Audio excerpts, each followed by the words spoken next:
The first chapter that we have is nature and scope of cost accounting. So for us to understand a little bit more about cost accounting, it is important for us to understand the concept of cost. What is meant by cost? The dictionary meaning, the literary meaning of cost is the price that is paid. Okay? Whenever you have to acquire a resource, whenever you have to acquire a good, whenever you have to acquire a service, there is some amount of resource that you have to give up. Now, the resource could be in the form of cash, it could be in the form of online payments, it could be the form of check, or if you would look at the conventional or the traditional, the age-old practice of barter, where where people would give up one resource and they would get another resource. So, for example, people would give wheat to get rice. So that was the barter system. But now that we have business practices which have evolved, our civilization has become more modern in nature. We have the system of carrying out transactions with the help of money or money's worth. So today, if at all you need a good, or if you have to avail a service, there is some amount of resource that you have to give in return for that. So that is what is meant as cost. So cost is the price. It is the amount of resource that you're giving up so that you could enjoy the benefits of a good or a service. Now, the definitions given by the definitions given for cost are as follows. Cost is the amount of expenditure incurred or attributable to a given thing. So this is the definition given by CIAMA Board of UK, which is the Chartered Institute of Management Accountants. In India, the ICWAI, they have given cost as the measurement in monetary terms of the amount of resources used for the purpose of production of goods or service. So let us look at the second definition a little bit more in detail. So cost is a measurement. It is something that you can quantify.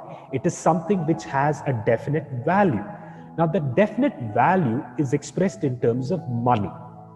Now, why are you having this definite value? Why are you measuring in terms of money? Because it is the amount of resources that you end up consuming. So you may have clients, you may have a customer base. To provide them with some good or to provide them with some service, you may have to incur some amount of resources. So when you quantify all these resources together, it is called as cost. Now, let us look at a little bit more in detail, because simultaneously, there are two other terms that we would be using from a cost perspective. One is expense and the other is loss. So in our colloquial usage, in our literal usage, these are terms that we end up using hand in hand. We don't end up using much differentiation between cost, expense, and loss. So what is cost? What is expense? What is loss? Now let's try and discuss that a little bit more in detail. Expense is a cost. Okay? Expense is a cost, but when you can match the expense when you can match the cost with a specific revenue, with a specific activity, that is when the cost becomes an expense for you. When you can associate the cost with a specific activity, especially a revenue generating activity, it is called as an expense. So for example, you had to travel to, let's say, location A. Excuse me for that. Let's say you had to travel to a specific location to collect a good. Okay, so now the activity is well defined. You're traveling to a specific location, okay, to acquire a good. Let's say you are traveling to a location to buy some raw material. Now, for your traveling, there is a cost that you would incur. The cost that you would incur in terms of your commutation. You may be traveling on bus, you may be traveling on your two-wheeler, you may be traveling by a taxi, you may be traveling by a four-wheeler. Just in case if the good is quite heavy, you may have to hire a truck. So the activity here is very specific. Okay, the activity is that you have to buy raw material. The activity is very specific. The activity is that you have to buy or you have to acquire raw material. Okay, so now you're able to correspond the cost of your commutation with that activity. Now you no longer call it as cost, you will call that as expense. So when you can associate the cost with a specific activity, especially a revenue generating activity, it is referred to as an expense. Now let us look at loss. Whenever your expenses exceed your revenue, whenever your expenses ends up exceeding your revenue, that is when it is called as loss. Okay? Whenever your expenses are more than your revenue, that is when you associate, or that is when you tell that your expenses are running on a loss. So in a loss scenario, in a loss situation, what happens is you don't have a window to recoup your expenses for your revenues. Okay? So we have discussed cost, we have discussed expense, we have discussed loss. So cost is the resources you give up to acquire a good or service. Now that when that cost you are able to match with a specific revenue activity, it becomes an expense. When the expense is more than the revenue, that expense is called as a loss. So I hope all these three terms are understood to you. Now let's go a little further. Let us try and understand how we go about treating the cost. Now, the cost, when it has expired, or in the sense when it has incurred, when you have incurred the cost, you would end up treating in your income statement. So whenever the cost is expired, when you have already incurred the cost, you would end up treating it in your income statement. But when it has not expired, you have not completed with the computation of the cost, or it is still the cost activity, the process of giving up the resource is still an ongoing activity, you will end up recording that in your balance sheet. So whenever you have incurred the cost, that is the activity is already over, you have a clear-cut idea about what your cost is, in such cases you would end up treating that in your income statement. But you still are in the process of computing it, you're still in the process of calculating and quantifying. The activity is not completed as yet, it's still ongoing. In such cases you would call that you would end up treating that in your balance sheet. Now let's go a little further. Now we have to discuss two important concepts. The first concept we have to discuss is costing, and the second concept is we have to discuss is cost accounting. Cost accounting we will be discussing in detail. So what is costing? The process of determining cost is called as costing. Okay? The process of estimating your cost is called as costing. So we've already discussed what is meant by cost. We've seen that cost, it refers to the resources that you give up in acquiring a good or rendering a service. So when you want to quantify that cost, when you want to give it a definite measurement, when you want to give it a definite value, in such cases, the process will become what is called as costing. So costing comprises of your techniques. It comprises of your procedures. It comprises of your steps. Okay? So with all this in picture is what you call as costing. So costing refers to determination of cost. Okay? The costing refers to the processes, the techniques, the methodologies that you will apply to estimate the cost. Now, we would be discussing some of these costings techniques in the due course of our subject. Now we will be talking about cost accounting. So I'm sorry, the definition that the explanation for cost accounting that I put on the screen is incorrect, because I'll be discussing this a little bit more detail in the next few slides. So what is meant by cost accounting? So before I walk you through the definitions, let me give you a gist of what is meant by cost accounting. So cost accounting is the subject. It involves mechanism. It is the sum total of all the processes, all the procedures, all the best practices, all the formats that you will be using as a part of the subject.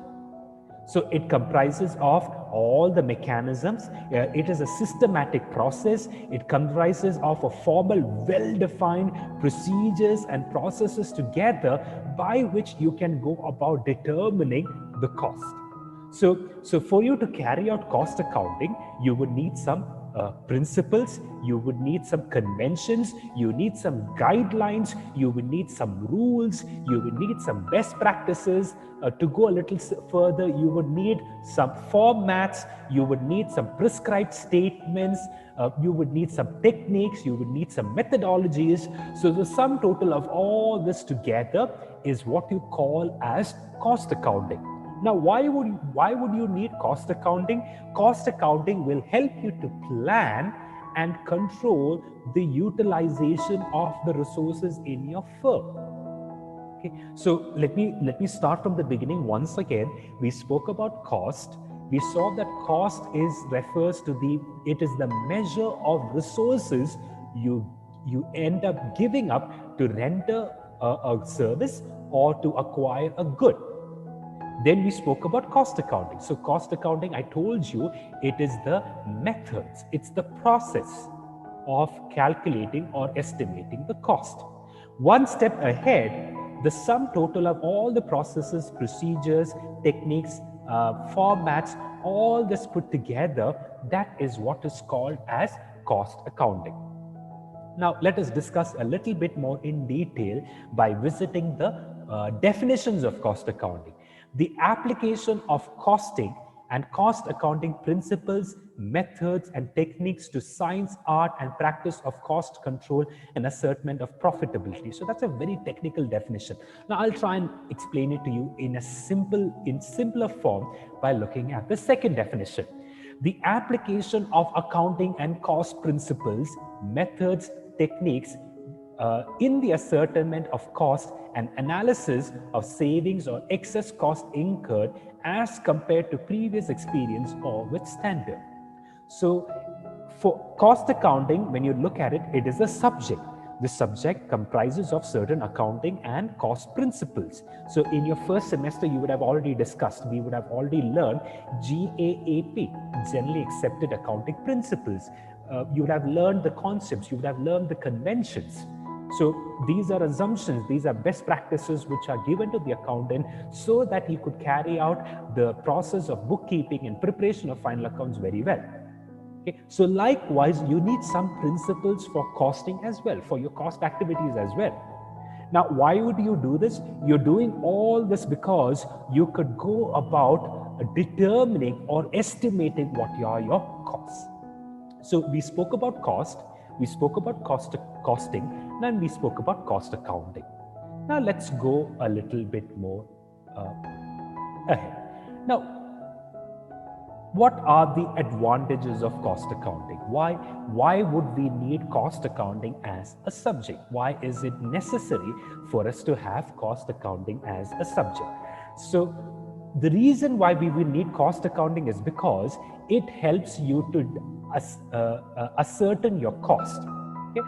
Now, cost information is very important because if you have to give a value to the product or a service, if you have to determine what is the price of your product, what is the price of your service, then there is some estimation that you would have to do.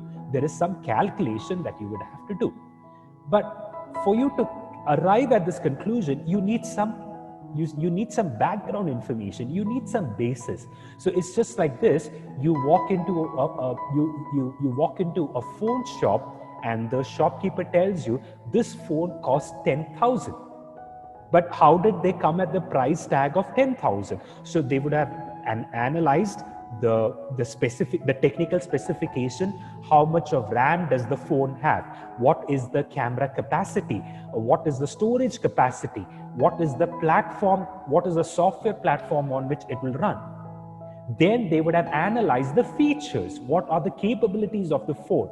Can you take selfies? Can you take high definition can you take high definition photographs? How is the console? How is the sound quality? Is the sound quality really good or is it really bad? Is it just average? Then they would have looked at the screen resolution. What is the pixel?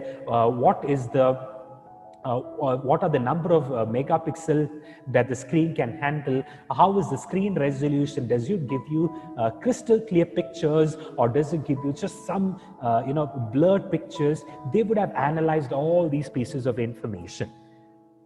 Then they would have estimated the brand value. Who is the brand, or which is the brand that is offering that particular phone? So is it MI, is it Realme, is it Samsung, or is it Apple? So depending on all this, they would have come at the conclusion of the price of the product.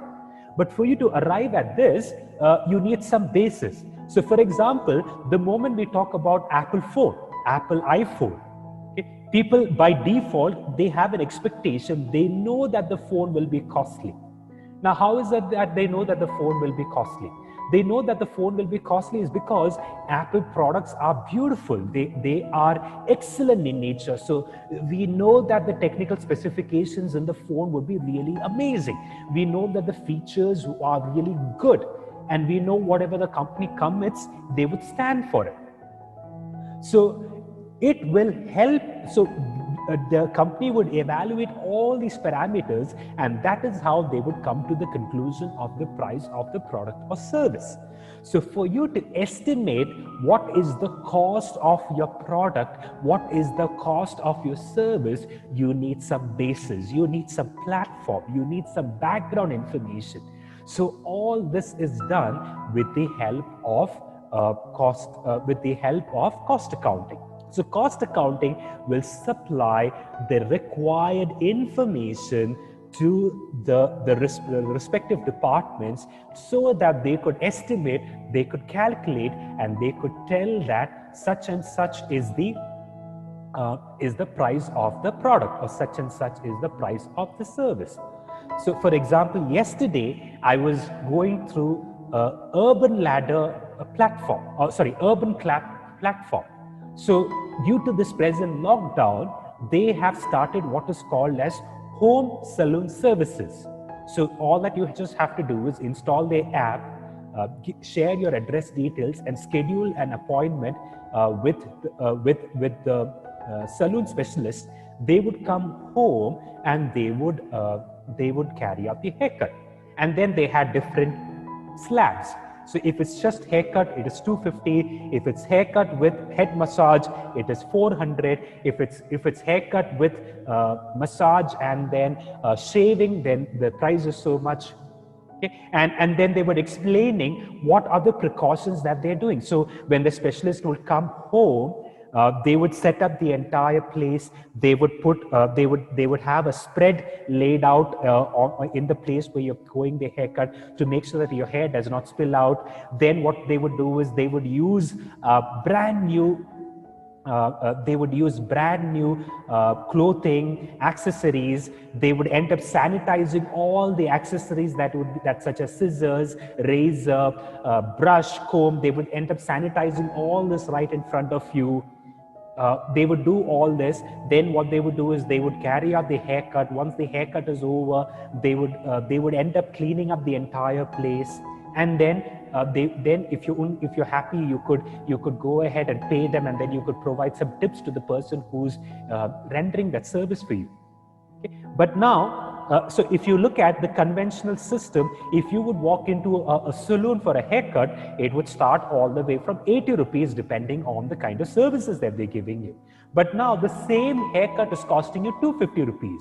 But how did the company arrive at 250 rupees? So they have done a lot of math. They have done some analysis. They have calculated that, okay, this person has to come to your home. He has to travel. Then they would need such and such accessories for sanitization. calculation, they would need such and such equipments.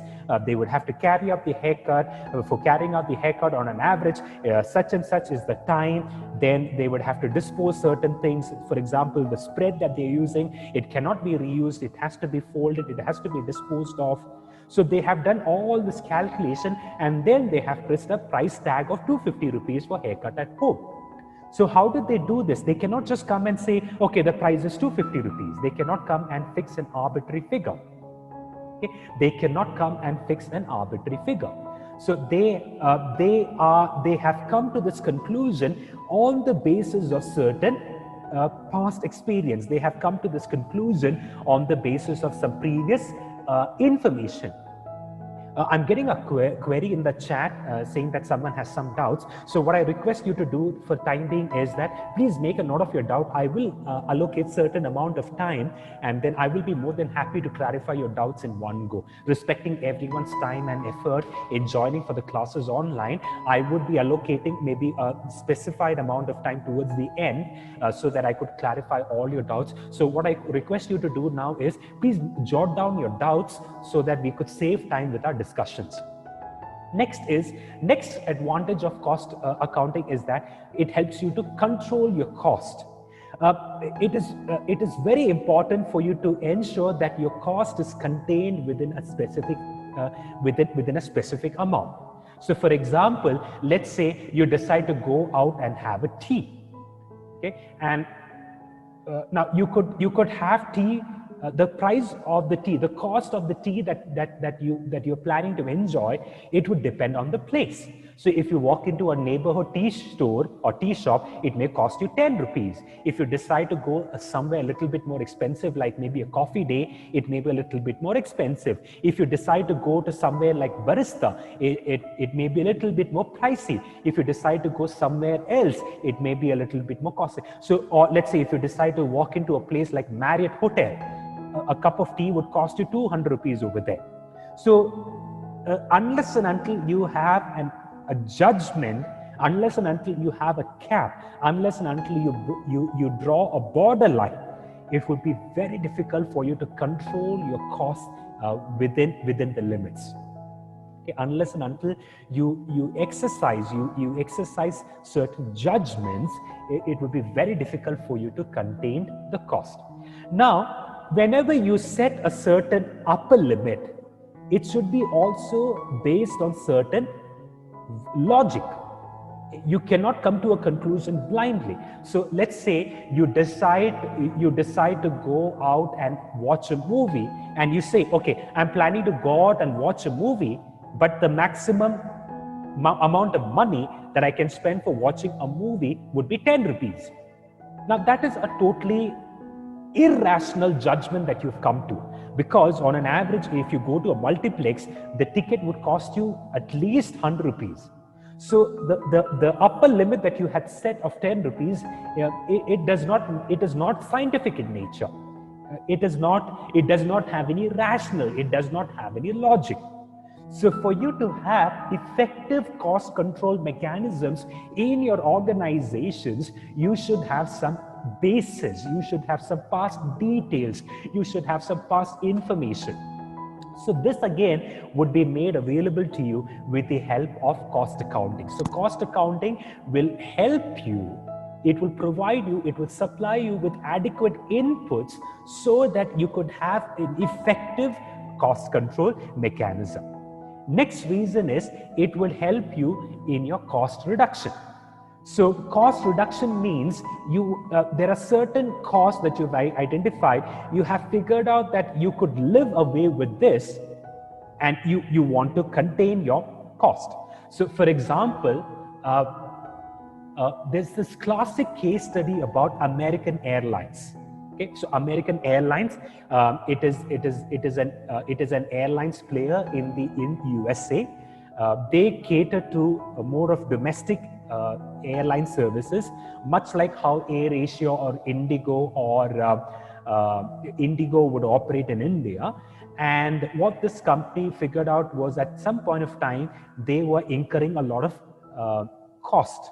Now they wanted to reduce the cost.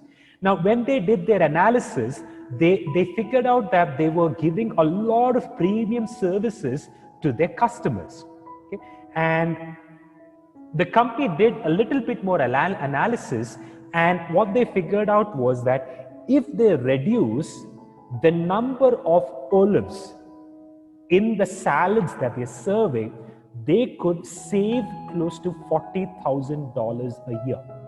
Okay? Now, it is as silly as olives. So what they did was they reduced the quantity of olives which was added in their salads by 2 numbers, and the company managed to save $40,000 a year.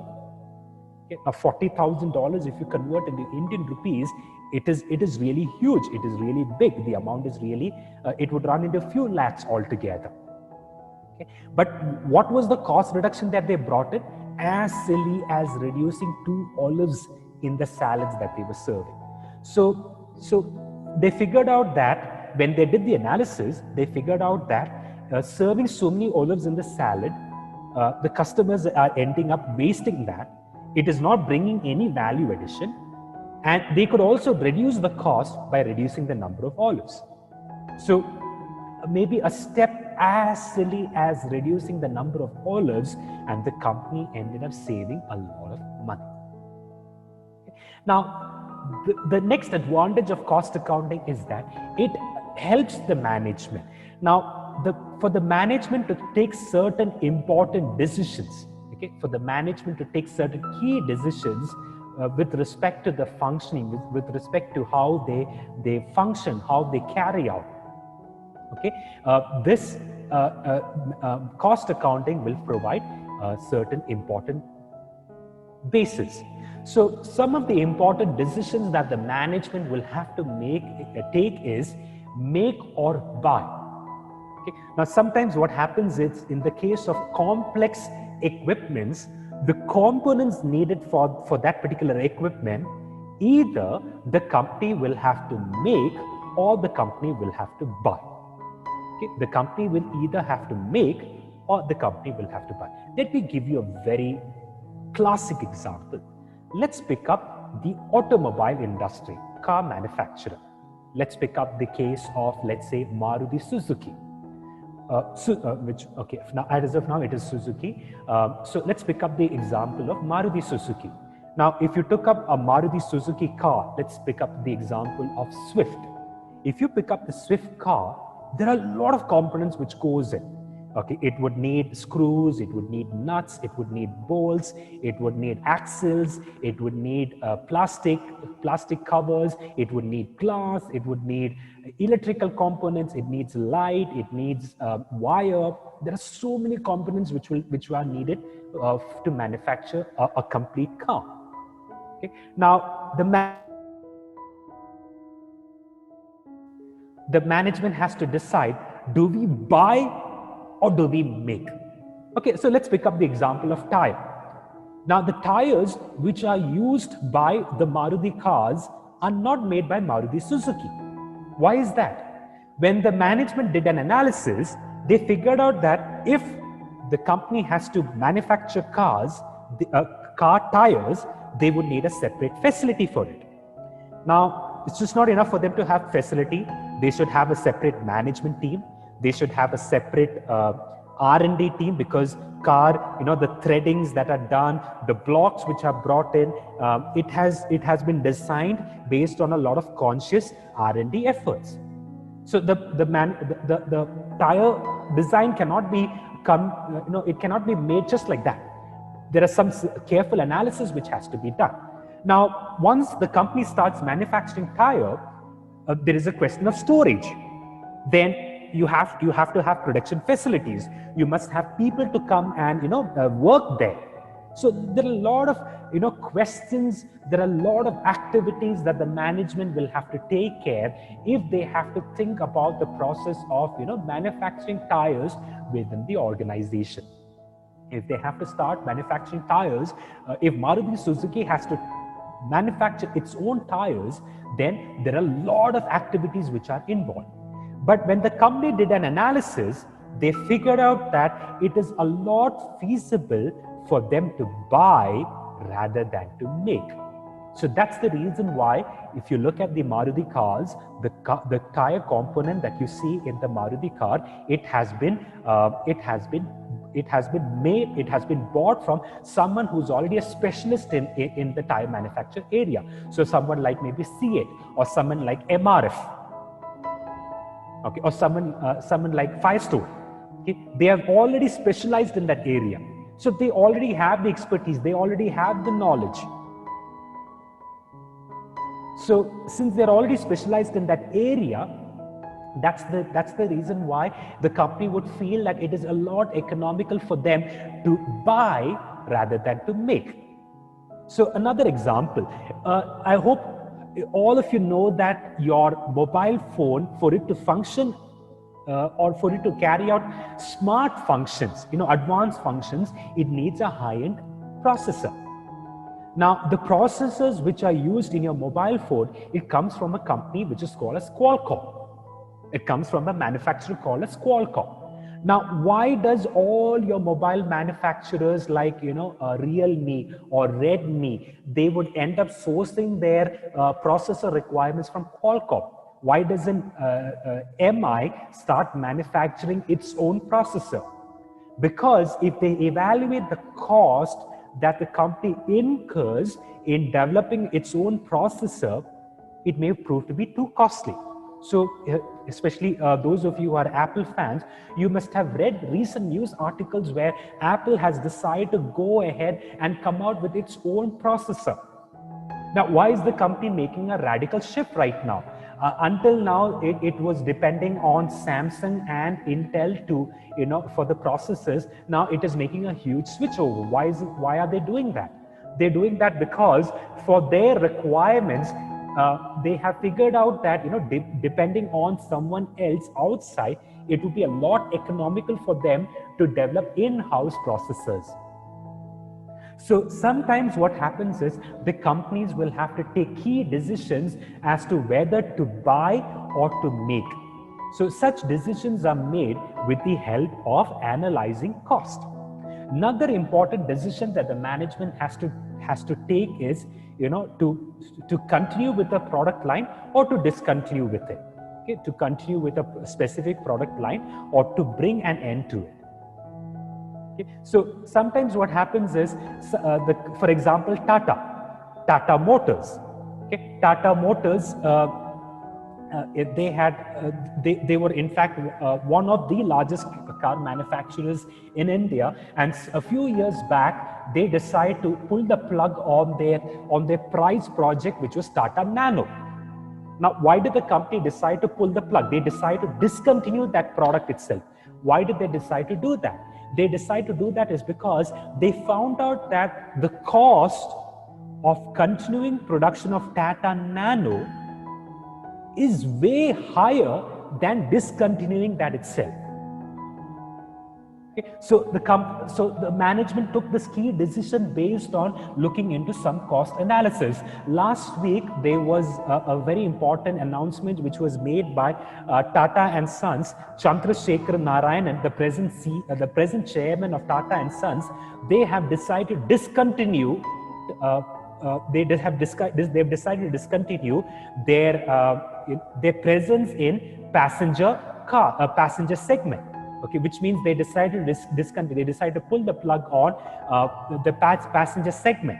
Okay, especially your models such as Tata Indigo, Tata Hexon, Tata, all those. They figured out the cost of continuing with the production is way higher than the cost of discontinuing. Okay. I'm pretty sure all of you must have heard about this famous mobile operator called as Tata Docomo. Docomo was a Japanese telecom player. They decided to discontinue their presence in India. Why did they decide to discontinue their presence in India? They decided to discontinue their presence in India because it was a lot feasible for them to discontinue than to continue. So how did the management come to this conclusion? The management came to this conclusion evaluating certain cost information. But where did they get the inputs for this information? They got this information with the help of cost accounting. So 4 important advantages cost accounting has to play. First is it helps in ascertainment of cost. It helps you to estimate your cost. So if you have to give a certain price tag to your products, your services, you need to know this input. Second reason is that it helps you to control your cost. If you have to come to certain judgments, if you have to draw certain upper limits for your cost, you have to have some basis. This basis is provided by cost accounting. Then it helps you to carry a cost reduction. So cost reduction means to reduce your cost permanently without compromising on your quality. So the inputs needed for this again is provided to you by cost accounting. Then for your management to take certain key decisions such as buy or make, such as continue or discontinue, such decisions are taken with the help of cost accounting information. So these are the advantages of cost accounting. Now let's talk about some limitations of cost. Let's talk about the disadvantages of cost accounting as a subject. Now, some of the limitations of cost accounting is that it lacks uniform procedures. Okay? So unlike your financial accounting, what happens over here is it does not have unified practices. So for example, in financial accounting, if you talk about accounting process, it's very clearly known accounting process has to start with recording, classifying, summarizing. It is well defined. It is crystal clear. The process and the procedures are well defined. If you have to record, you have to record in journal. If you have to classify, you have to classify in ledger. All the stages are well defined. However, in cost accounting practices, what happens is it does not have certain uniform practices and processes like the other areas. Okay?